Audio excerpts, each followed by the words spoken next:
Good Wednesday evening, everybody. Chief Meteorologist Brad Panovich here. It's April 22nd. Welcome into tonight's live weather impact. We're going to talk a lot about wildfires tonight because the dry, windy weather is now leading to an uptick in that fire danger. Again, we're seeing a lot of smoke. This is going to become an issue over the coming days.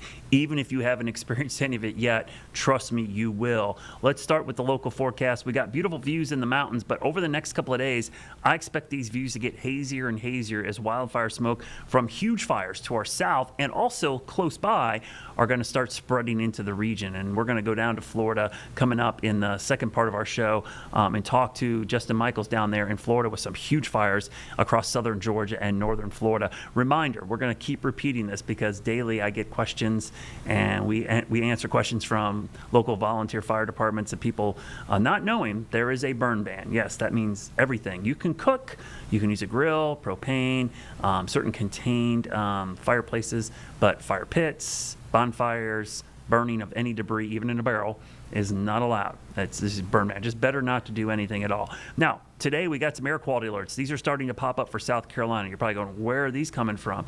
Well, it's going to come from wildfire smoke from our south, and I expect these to spread across our region.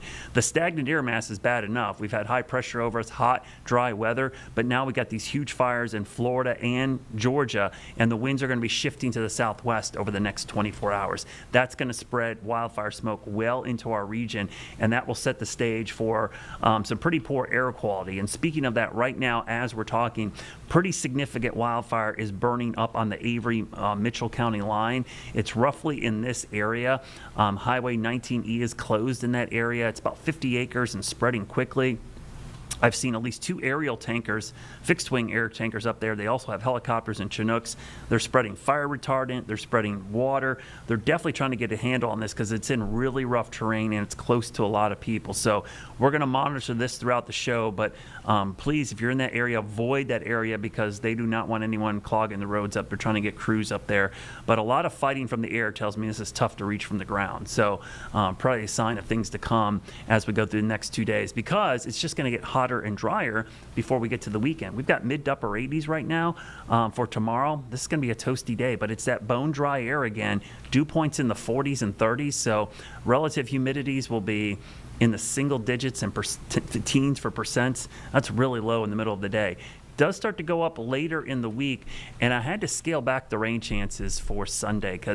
I think a lot of our rain chances are going to go down a little bit with this first front just because of how dry the air mass is. It's going to be hard to overcome that with this first front. So while the modeling and the guidance wants to say, hey, there's a lot of rain, a lot of that's going to get eaten up by the dry air. I think the better chances will be next week because the first front will kind of knock the ridge down a little bit. The second one will do it a little bit further. The third and fourth system, it's kind of the pile-on effect is more important here. And I think subsequently we'll see the pattern flip a little bit, maybe by the end of next week into early May. But we got a ways to go. Remember, Thursday's our drought monitor day. It's not going to be good news tomorrow. I'm going to be shocked if we don't see somebody upgraded to exceptional just because of the wildfire danger and how dry things have gotten. We're in a pretty long dry streak right now in the growing season, so impacts are starting to go up. Yesterday, we showed you the 7-day rainfall forecast. It actually went down a little bit. It's still only like a quarter to a half an inch over 7 days. That's not going to cut it for a normal week, let alone being in the middle of a drought. But we still have this 6 to 10 day outlook that shows about a 30 to 40% chance of above average rainfall going into end of next week and next weekend. So there's still some hope. I'm hoping that we'll see more of this develop as we get into the long range. But right now, I would not get too excited for drought ending. Maybe just some minor drought relief or maybe just holding steady would be great. So this weekend, lots of questions about Saturday because of the rain. I know we have outdoor activities. Sorry, we need the rain. We'll take it. But if you do want to plan around it, doesn't look heavy. It's not a washout. It's not heavy rain at all. It's really scattered, and it's late in the day and the evening. So in my opinion, you could probably do just about anything on Saturday without too many impacts. If you need it 100% dry, maybe change your plans. But if you can dodge a light shower here or there, you're going to be fine. And it's really the later in the day time frame, so think dinner time and after, because it does look like Saturday night might be the best chance of rain. That's why the thunderstorm chance is so low.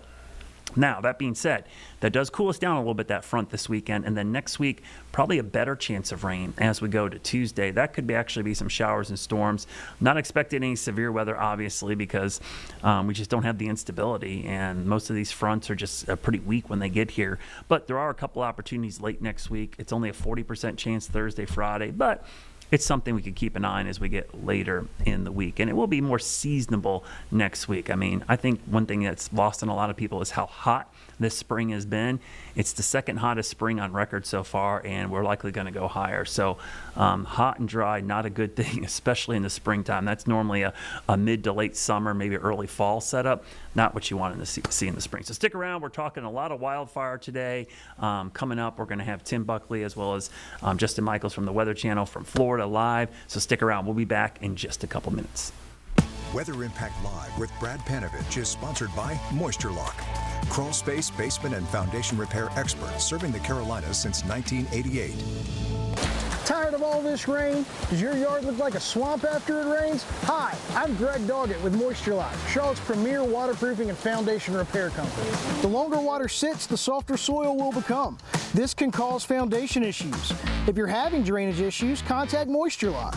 We'll get the water away from your home and out of your yard. Moisture Lock, stabilize, enhance, protect.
Welcome back, everybody. Tim Buckley, as always, joins me from WFMY. Tim, good to see you today. Nice weather other than the drought ongoing, and feels weird because today it feels like the fire danger is really kind of skyrocketed, and it's just not here. It's across all of the southeast. Yeah, it really has. It checks all the boxes, right? Like we talk about, gusty winds are a factor, warmth can be a factor, and the really low humidity. We've got all of them today, and the air almost just kind of feels dusty. And it might be the pollen, maybe it is some of that.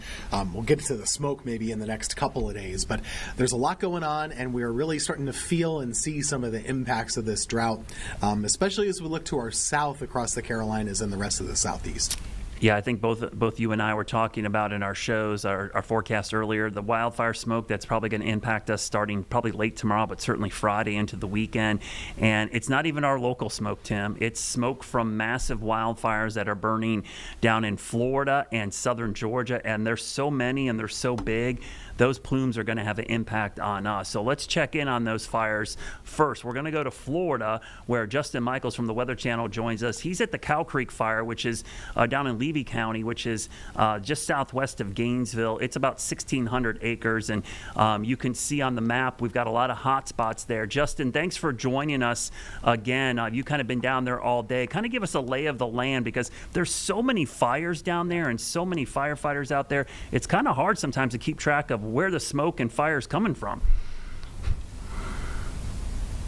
Yeah, Brad and Tim, it's amazing to think 61% of the 67 counties here in Florida are under a burn ban right now. So more than half of those 67 counties, you can't do any outdoor burning whatsoever. A lot of people always wonder, where do they get the names of these fires? I wanted to bring you to the actual source. You can see Cow Creek Road. Fires are typically named because they're starting near a road, and this is the road that it started near, the Cow Creek Fire. We can walk you over to the former fire line, but still very much smoldering. This is the Goethe State Forest, and we're crossing Highway 26 right now. It's closed except to media and fire personnel. And we do have the Florida Forest Service with us, kind of keeping a watchful eye. So we're not doing anything that they would be upset about, but we can walk right over here and get you up close and personal with the charred areas of the Cow Creek Fire. And you can see some of the tree debris, how it just swept across this land earlier today and over the last several days. Now 1,600 acres, only about 30% containment. And of course, as you well know, these containment levels can go up and down. It's doing something, guys, that I think you'll find really fascinating. So humidity levels are low, wind is also low. So the fire is actually operating in a unique way called spotting. So what spotting is, I learned this today, and I've covered wildfires on the Weather Channel for the last 10 years. Spotting is when there are low wind conditions and it's not this really strong wind-driven fire just sweeping across landscapes. And I know some wind-driven fires can go 50, 60, 70 miles per hour across land, which is hard to get your mind around, but highway speed across land, that's not what this is doing. What this is doing is taking whatever light wind is in the air, embers are getting caught and they're flying, and then they drop down and start another spot fire, as in spotting. Some of them are a couple hundred yards away, some of them are upwards of a mile away. Still part of the Cow Creek Fire, but spotting in different areas around the Goethe State Forest. Really fascinating. We're learning a lot from the Forest Service here in Florida about that and just the odd nature of this fire, guys. And it was just last night that the conditions got so spotty and so erratic, they pulled all fire personnel out because they just didn't trust what this fire was going to do. Typically, these wildland firefighters kind of have a sense of what it's going to do. This isn't their first rodeo, right? Last night, this fire was basically out of control, and they didn't trust where they were and what it was doing, so they pulled everybody out. They're back fighting it again today, but still, just a sad situation here in Florida and Georgia. Guys, into you. Justin, it's really fascinating to see that. I've never heard of that spotting nature either, but for our viewers in the Carolinas, we're watching Florida, we're watching Georgia. Our drought's been pretty bad. It's been even worse down in those areas. So I think we're hoping that we're not looking into the future up here. What are officials doing to kind of just stress the urgency to folks to really obey those burn bans? We've got statewide burn bans up here already. How do we avoid getting to that point? Right. Well, you know, something that they do here in Florida, that's why people don't really think of Florida and wildfires in the same thought, right? It doesn't really factor into our thinking because they're very proactive here in Florida to be doing planned burns. So they go through forest area, allow it to go through its natural cycle, and that really does limit the amount of fire that can happen. The problem here, as you well know, is the extreme drought, the long duration drought, no relief in sight, and we haven't even gotten to lightning season yet, which is a season here, and that can light its own wildfires, a whole different ballgame. That's about a month away, right? So these are all being lit man-made, other means of ignition, but not lightning yet. So they did go around door to door telling people to evacuate. And as far as that burn ban, really with 61% of the counties in this state being under it, people seem to be taking it seriously. I don't think there's too much convincing that needs to go on because there are truly dozens and dozens of fires along the entire length of the peninsula. So are there always those people out there that none of us really like that are doing things and kind of going rogue? Probably. But by and large, Florida is sticking to the rules here and understanding the severity of the situation because they're all living through this extreme drought. Yeah, Justin, that's good to hear. One thing I have a question, and we're starting to see some of this up here, with that low wind condition, is the air quality becoming a problem? Because we're seeing this inversion set up every night and the smoke's hugging the ground, and then you start dealing with air quality issues. What's the air quality like down there? Exactly. And by the way, you're probably hearing a helicopter. There's a Chinook that's been flying around, and we'll be able to show it to you if it's going overhead. Brad Reynolds is behind the lens. If it comes out behind us because they've been doing water dumps, he'll go off of me and show. In fact, I hear it coming through the woods. You'll be able to see a Chinook with a big bucket under it in a second. But yes, that inversion is a major problem, and air quality can be an issue. Something that people are experiencing here, and we actually talked to the supervisor of the Gothi State Forest earlier today. He really encouraged people to be paying attention to your local forecasts and wind direction because you could be 100 miles away and all of a sudden have wildfire smoke just descend on your town. So if you have breathing issues, if you have issues that you have to deal with on a daily basis that could be exacerbated by wildfire smoke, you really need to be paying attention. So people are becoming a little hypersensitive to that here in Florida because of that inversion and how at night sometimes it does just descend on a town. I was talking to the fire service earlier today, and a fire many, many years ago up in this general neck of the woods north of Gainesville, north of where we are right now, the smoke went up, it got caught in the couple layers of the atmosphere up, started blowing, and in the middle of the afternoon rush, it decided to come down out of the atmosphere and descend on the city of Tampa in the middle of the afternoon rush. Nobody could see anywhere. The highways were whiteout. So it can happen very quickly, and that's something that they have very clear memories of from just a few years ago. Yeah, we've seen some pretty big pileups on some interstates down there when that happens. It's, the word smog, people forget, that comes from fog and smoke mixing together, and sometimes you see that in these kind of setups. So, Justin Michaels, be safe down there. Make sure you're careful with the air quality as well. Thanks for joining us tonight. We're going to see some of that smoke up here eventually, Tim. Yeah, I think we will, Brad. And as you were pointing out earlier, probably Friday would be the day where more of that starts to kick up here. In general, our wind direction is going to be south to southwest. So that's the general idea around that high pressure area across the southeast. So these are well-established fires enough now. Not so much maybe the one that Justin was at, it was a little smaller. But those ones in South Georgia, they're huge now. I mean, we're talking about 16,000 acres. They're going to have some staying power. So we're going to have to kind of be watching this probably for several days, if not a week or two, to where that smoke is going to be going.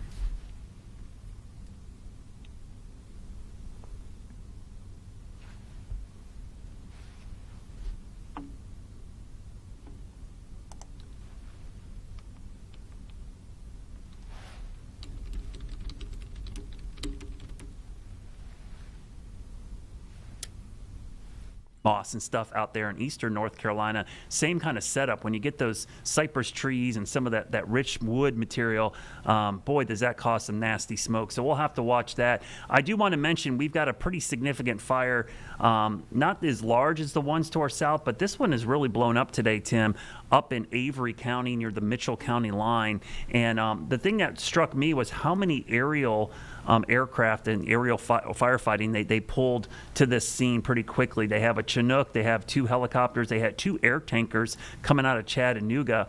And from the scene on the ground, from what we're hearing up there, Tim, this sounds like this fire is spreading pretty quickly in a very heavily damaged area from Helene. Yeah, we heard a lot about spruce pine in the days and weeks and months after Helene. Lots of debris out there, of course, and it seems like the impact is pretty significant already. You know, they're being as careful as they can to get this under control fast. 19E, which is kind of the main road up that way, it is being closed. It looks like from Gouges Creek Road in Mitchell County. There's a detour that takes you to Hanging Rock Road, is what we're hearing, and that Mitchell County Avery County border is kind of right where this is. But you're right, Brad. They've been flying and just circling the Chinooks out there for a long time. A lot of different fire departments are responding up that way. So there's a lot of work to be done. Hopefully it's helping, but we're not hearing of any containment yet. At last check, it was 50 acres, 0% contained. So we'll see how they're able to get after it. Yeah, a couple of the tankers that I saw come in were actually carrying fire retardant, that red material, which tells me they were trying to protect some populated areas. What's also fascinating, so I'm using the Watch Duty app, and I can see the Chinook flying. I was watching the Chinook try to search for water, Tim, because it's got a bucket, right? It's got to drop it into a water area. It went to the Tow River. There's no water there, so it's been going over here to this quarry, and I'm going to zoom in. There's a lake, or it looks like a body of water in this quarry, and it's been flying there to pick up water, and that seems to be the only source of water. So in some ways, the drought's making it harder to fight because these helicopters are having to search for a lake or a pond that actually has water in it for them to pick it up and put on the fire.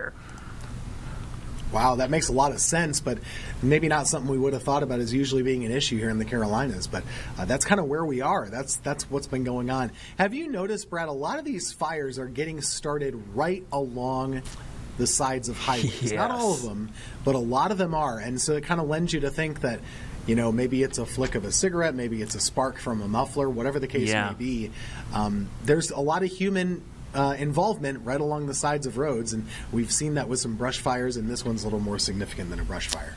Yeah, yesterday we saw that on I-40 in McDowell County, and I'm certain that was a cigarette butt thrown out the window. But you mentioned, just sparks from a muffler, chain dragging.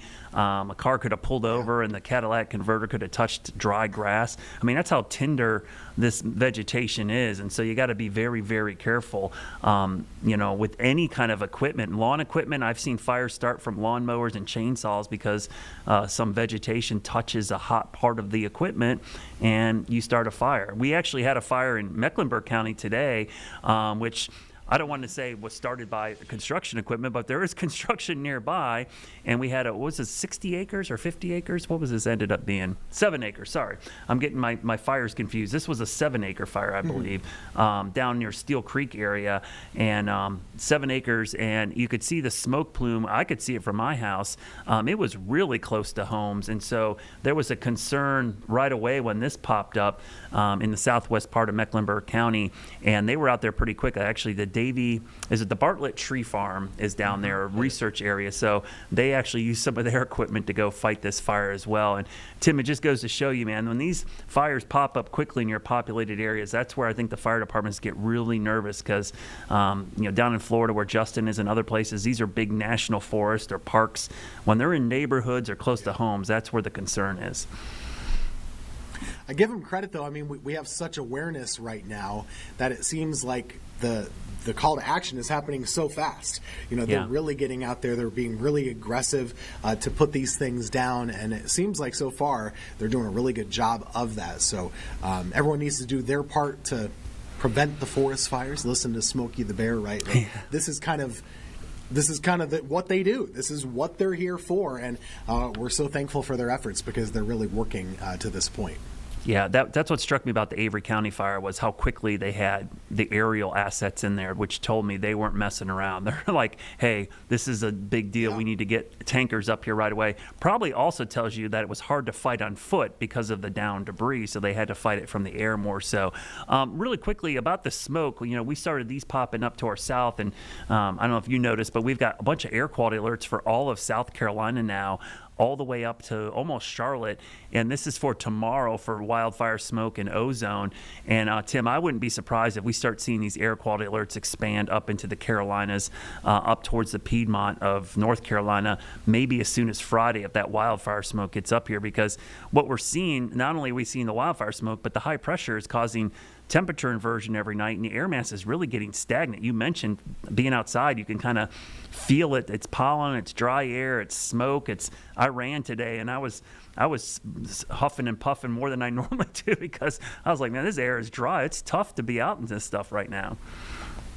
Yeah, something's just not right with the air. You can kind of tell that it's very stale for sure. I was looking just because I hadn't remembered, Brad, when was the last time it really rained? It's been since Easter. So think about how long ago Easter is ago. That's the last time we've had anything more than a tenth or a quarter of an inch. So the air is really stale.